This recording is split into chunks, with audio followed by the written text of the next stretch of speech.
اعوذ باللہ من الشیطان الرجیم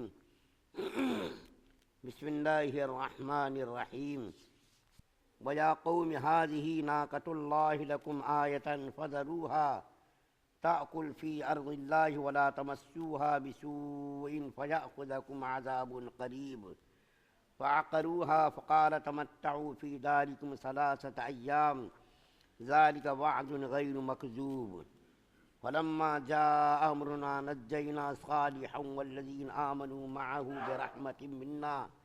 برحمة منا ومن خزي يومئذ إن ربك هو القوي العزيز وأخذ الذين ظلموا الصيحة فأصبحوا في ديارهم جاثمين كأن لم يغنوا فيها ألا إن ثمود كفروا ربهم ولا بعدا لثمود۔ سورہ ہود کی 64، 65، 66، 67، 68 نمبر کی آیات آپ کے سامنے پڑھی گئی ہے۔ کل آپ کے سامنے عرض کیا گیا تھا کہ صالح علیہ السلام نے اپنی قوم کو بہترے سمجھانے کی کوشش کی اور راہ راست پر لانے کے انتھک کوشش کی۔ جتنی کوششیں ہو سکتی تھی اس سے زیادہ کوشش صالح علیہ السلام نے اپنے قوم کو راہ راست پر لانے کی کوشش کی۔ قوم نے آخر مجبور ہو کر کے یہ کہا کہ صالح علیہ السلام آپ اگر نبی برحق ہیں تو اللہ کی طرف سے کوئی معجزہ آپ دکھلائیے۔ تو صالح علیہ السلام نے پوچھا ان سے کہ کیا معجزہ دکھلاؤں؟ تو ان لوگوں نے کہا سامنے کی پہاڑی سے پتھر کی چٹان پھٹے اور اس میں سے اونٹنی گابھن 10 مہینے کی نکلے اور نکلتے ہی وہ بچہ دے دے۔ چنانچہ صالح علیہ السلام نے اللہ تعالیٰ سے دعا مانگی۔ اللہ تعالیٰ نے حضرت صالح علیہ السلام کی دعا کو قبول فرما کر پتھر سے اونٹنی کو نکالا۔ یہ عجیب و غریب واقعہ پیش آیا، پتھر سے اونٹنی کا نکلنا۔ پتھر سے اونٹنی نکلی اور نکلتے ہی اس نے آ کر کے بچہ دے دیا۔ صالح علیہ السلام نے اپنی قوم سے یہ فرمایا کہ دیکھو یہ اللہ کی نشانی ہے، ہٰذِہِ نَاقَةُ اللَّهِ لَكُمْ، یہ اللہ کی طرف سے ایک نشانی ہے جو تمہاری آزمائش کے لیے، تمہارے امتحان کے لیے بھیجا گیا ہے۔ اس کو چھیڑنا نہیں، اس کو نقصان نہیں پہنچانا، اس کو بری نیت سے چھونا بھی نہیں، مارنا تو دور کی بات، نقصان تو پہنچانا دور کی بات، بری نیت سے ان کو چھونا بھی نہیں۔ اور صالح علیہ السلام نے یہ کیا کہ ایک کنواں تھا جس میں سے ان کے بھی مویشی اور جانور پانی پیتے تھے، تو صالح علیہ السلام نے باری لگا دی۔ ایک دن حضرت صالح علیہ السلام کی اونٹنی پانی پیتی تھی اور ایک دن ان کے مویشی پانی پیتے تھے، لیکن ان لوگوں کو یہ اچھا نہیں دکھا کہ صالح علیہ السلام کی اونٹنی پانی زیادہ پی جا رہی ہے اور ہمارے مویشی پیاسے رہ جا رہے ہیں۔ لیکن اللہ تعالیٰ نے ان کے لیے یہ آسانی پیدا کی کہ جس دن صالح علیہ السلام کی اونٹنی پانی پیتی تھی اس دن ان کے جانور پانی نہیں پیتے تھے، لیکن وہ اونٹنی اتنی مقدار میں دودھ دیتی تھی کہ جس سے گاؤں کے لوگ اس سے فائدہ اٹھا سکے۔ اونٹنی اتنا دودھ دیتی تھی کہ اس دودھ سے گاؤں کے لوگ فائدہ اٹھا سکے اور پانی کے نہ ملنے کا ازالہ ہو سکے اور تکلیف سے دو چار ہونا نہ پڑے۔ لیکن کچھ بدماش قسم کے لوگ تھے صالح علیہ السلام کی قوم میں، ان لوگوں نے سازش کی، تدبیر کی کہ یہ راستے سے کسی طریقے سے مصیبت ہٹ جائے۔ یہ اونٹنی کا جو واقعہ تھا، یہ اونٹنی کسی طریقے سے راستے سے ہٹ جائے اور ہمارے مویشی، ہمارے جانور پانی آزادی کے ساتھ، فراوانی کے ساتھ پانی پئیں۔ تو ان میں سے کچھ لوگوں نے اس کے لیے پلان بنایا، تیاری کی۔ ان میں سے 2 عورتوں کا نام لکھا گیا ہے، جس میں سے ایک عورت کا نام تو صدوق لکھا گیا ہے۔ نہایت ہی حسین جمیل عورت تھی اور اس نے اپنی خوبصورتی کا جال بچھایا اور اس نے ایک نوجوان کو تیار کیا۔ ایک اور عورت تھی جس کا نام مجھ کو اس وقت یاد نہیں، اس نے ایک آدمی سے کہا کہ اگر تم نے یہ کام انجام دے دیا تو میں اپنی بیٹی تمہارے لیے پیش کر دوں گی۔ چنانچہ 2 عورتوں کی سازش نے پوری قوم کو ہلاکت اور بربادی کے اندر ڈال دیا۔ دونوں عورتوں نے وعدہ کیا، ایک نے تو اپنا جلوہ پیش کیا کہ اگر تم نے یہ کام انجام دے دیا، سارے علیہ السلام کی اونٹنی کو قتل کر دیا، تو میں اپنے آپ کو تمہارے حوالے کر دوں گی، تم میرے ساتھ موج مستی کرنا۔ اور دوسری عورت نے یہ کہا کہ اگر تم نے ایسا کر دیا تو میں اپنی بیٹی کو تمہاری خدمت کے لیے پیش کر دوں گی اور اس کے لیے میں تم کو معاوضہ بھی دوں گی۔ چنانچہ کچھ سازش کی گئی، کچھ نوجوان تیار ہو گئے اور کچھ لوگوں نے مدد کی، یقین دہانی بھی کرائی۔ ایک روز ایسا اتفاق ہوا، صبح کے وقت جس راستے سے حضرت صالح علیہ السلام کی اونٹنی روزانہ نکلتی تھی، اسی راستے کی پناہ گاہ میں یہ دو آدمی بیٹھ گئے، جن کے ہاتھ میں تلوار تھی اور تیر اور کمان ان کے ہاتھوں میں تھے۔ یہ لے کر کے بیٹھ گئے۔ صالح علیہ السلام کی اونٹنی ادھر سے گزری، ان لوگوں نے اس کے اوپر حملہ کر دیا۔ جب حملہ کیا تو صالح علیہ السلام کی اونٹنی چنگھاڑنے لگی، ایک عجیب و غریب آواز اس نے نکالی، زور سے چیخی۔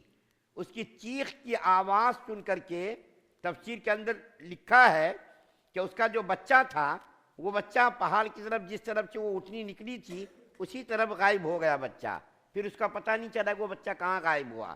اب ان کمبختوں نے اس اونٹنی پر حملہ کر دیا اور حملہ کر کے اس کی کوچیں کاٹ دیں، اس کو زخمی کر دیا، یہاں تک کہ اس کو ہلاک کر دیا۔ حضرت صالح علیہ السلام کو اس کی اطلاع ملی کہ قوم کے کچھ بدمعاش لوگوں نے یہ شرارت کی ہے کہ جو اللہ کی طرف سے ایک نشانی کے طور پر اونٹنی آئی تھی، اس اونٹنی کو کمبختوں نے قتل کر دیا ہے۔ تو بڑے ہی افسوس کے ساتھ اور بڑی ہی پریشانی کا اظہار کرتے ہوئے فرمایا، 3 دنوں کے اندر، 3 دنوں تک تم مزے کر لو، 3 دنوں کے اندر اندر تمہارے اوپر ہلاکت خیز عذاب آنے والا ہے، اور یہ ایسا وعدہ ہے جو ٹلنے والا نہیں ہے۔ جس چیز سے میں نے تم کو منع کیا تھا وہی حرکت تم نے کی، اب تمہارے اوپر 3 دنوں کے اندر اندر عذاب آئے گا، اور یہ عذاب ٹلنے والا نہیں ہے۔ یہ اللہ کا بالکل سچا وعدہ ہے کہ تم نے یہ حرکت کی، اس حرکت کی سزا تم کو ملے گی۔ چنانچہ 3 دنوں کے اندر اندر اس کے اوپر کئی قسم کے عذابات آئے۔ ایک تو یہاں جس کا ذکر کیا گیا ہے، چیخ کا عذاب آیا۔ حضرت جبریل علیہ السلام، آسمان سے جبریل علیہ السلام نے چیخ ماری، اس چیخ کی آواز سے سب کے سب اوندھے پڑے رہ گئے اپنے گھروں کے اندر۔ ایک اور عذاب کا ذکر قرآن کے اندر کیا گیا، زلزلے کا عذاب آیا، چیخ کا عذاب آیا، بجلی کی کڑک کا عذاب آیا، کئی قسم کے عذابات کا ذکر کیا گیا ہے۔ اب یہ تو یہ واقعہ تو مکمل ہو گیا کہ 3 دنوں کے اندر اندر ان لوگوں کو اللہ تعالیٰ نے ہلاک کر دیا اور ایسا نام و نشان مٹا دیا گویا کہ وہ تھے ہی نہیں، وہ روئے زمین پر بستے ہی نہیں تھے، اس کا نام و نشان مٹا دیا۔ لیکن اللہ کے رسول صلی اللہ علیہ وسلم کی زندگی کا کچھ نمونہ آپ کے سامنے پیش کرتا ہوں کہ اللہ کے رسول صلی اللہ علیہ وسلم جن قوموں پر عذاب نازل ہوا، ان علاقوں سے نبی کریم صلی اللہ علیہ وسلم جب کبھی گزرتے تھے تو آپ کا معاملہ کیا تھا۔ غزوہ تبوک کے موقع پر اللہ کے رسول صلی اللہ علیہ وسلم جب اس راستے سے گزرے جہاں یہ لوگ بستے تھے، قوم صالح، اور جس کے اوپر عذاب اللہ کی طرف سے آیا تھا، تو اس کے آثار اور اس کی نشانیاں اور اس کی باقیات کچھ موجود تھیں۔ اس کے کنویں موجود تھے، اس کے علاقے، اس کے کچھ کھنڈرات، اس کی کچھ زمینیں، اس کی کچھ کھیتیاں، کچھ نشانیاں باقی تھیں۔ تو اللہ کے رسول صلی اللہ علیہ وسلم جب اس جگہ سے گزرے تو اللہ کے رسول صلی اللہ علیہ وسلم دیکھیے ساری کائنات کے سردار ہے، اور اللہ کا وعدہ ہے کہ جب تک آپ اس میں موجود ہیں اس وقت تک آپ کی قوم کو عذاب کے ذریعے ہلاک نہیں کیا جائے گا۔ قرآن کے اندر اللہ تعالیٰ نے ارشاد فرمایا، ان تعذبہم، قرآن کے اندر اللہ تعالیٰ نے سورہ انفال کے اندر اللہ تعالیٰ نے قرآن کے اندر آیت نازل فرمائی ہے کہ آپ جب تک اس میں ہیں اس کو عذاب سے دوچار نہیں کیا جائے گا۔ اس کے باوجود اللہ کے رسول صلی اللہ علیہ وسلم اتنے خوف زدہ ہوتے تھے، معذب قوم جس کے اوپر عذاب دیا گیا تھا، اس علاقے سے جب گزرتے تھے تو آپ کا چہرہ انور بالکل متغیر ہو جاتا تھا، آپ کے چہرے انور پر فرق آ جاتا تھا۔ اور نبی کریم صلی اللہ علیہ وسلم جب اس علاقے سے گزرے تو آپ نے اپنے چہرے انور کو کپڑوں سے ڈھانپ لیا اور صحابہ کرام کو بھی حکم دیا کہ اس علاقے سے جلدی سے گزرو، یہ وہ علاقہ ہے جس علاقے پر اللہ کا عذاب آیا تھا اور قوم صالح کو اللہ تعالیٰ نے ہلاک اور برباد کیا تھا، اس راستے سے تیزی کے ساتھ گزرو، یہاں ٹھہرو مت، رکو مت۔ اور اسی علاقے میں بعض صحابہ کرام نے انجانے کی وجہ سے، معلوم نہیں تھا، انجانے کی وجہ سے بعض صحابہ کرام نے آٹا گوندھ لیا اور آٹا گوندھ کر کے روٹیاں پکانے لگے۔ کچھ صحابہ کرام نے سالن کے لیے اس پانی کا استعمال کر لیا۔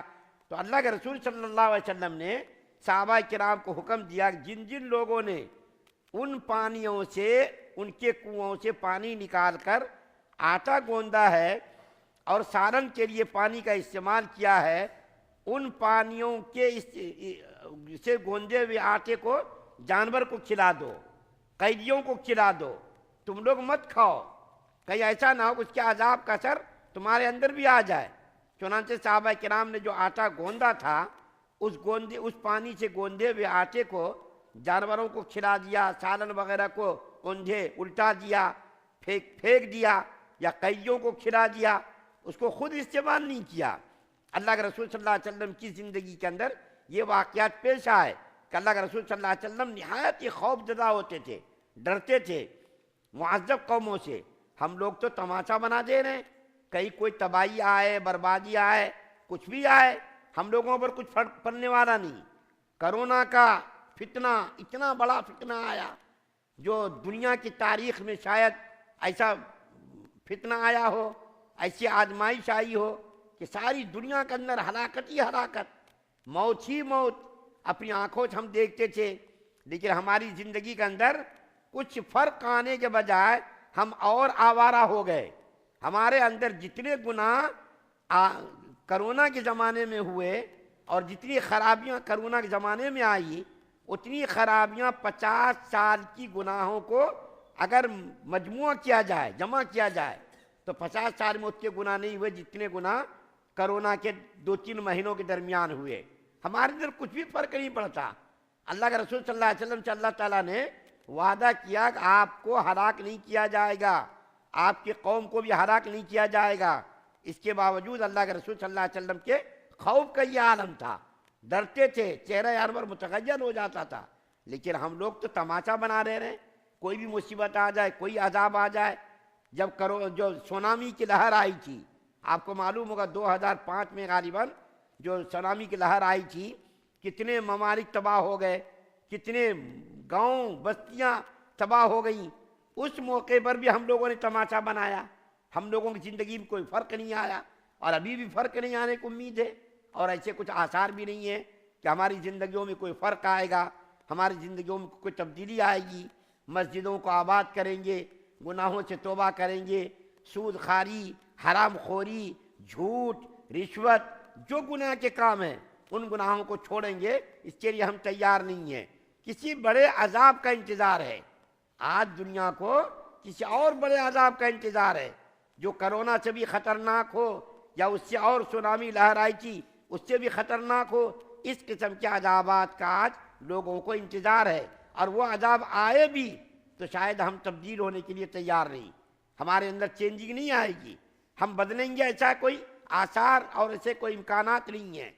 اس واقعے سے ہم لوگوں کو عبرت لینا چاہیے کہ اللہ کا رسول صلی اللہ علیہ وسلم جب اس علاقے سے گزرتے تھے تو آپ کا یہ رویہ تھا، آپ نے صحابہ کرام کو یہ حکم دیا، تیزی کے ساتھ گزر جاؤ، یہاں ٹھہرو مت، رکو مت، کیونکہ اس قوم پر عذاب آیا تھا، کہیں ایسا نہ ہو کہ ہم لوگ بھی اس عذاب کے اندر مبتلا کر دیے جائیں۔ اللہ تعالیٰ سے دعا ہے اللہ ہم سب کو سننے زیادہ عمل کی توفیق عطا فرمائے۔ سبحان اللہ و بحمدہ، سبحانک اللہم و بحمدک، ونشہد ان لا الہ الا انت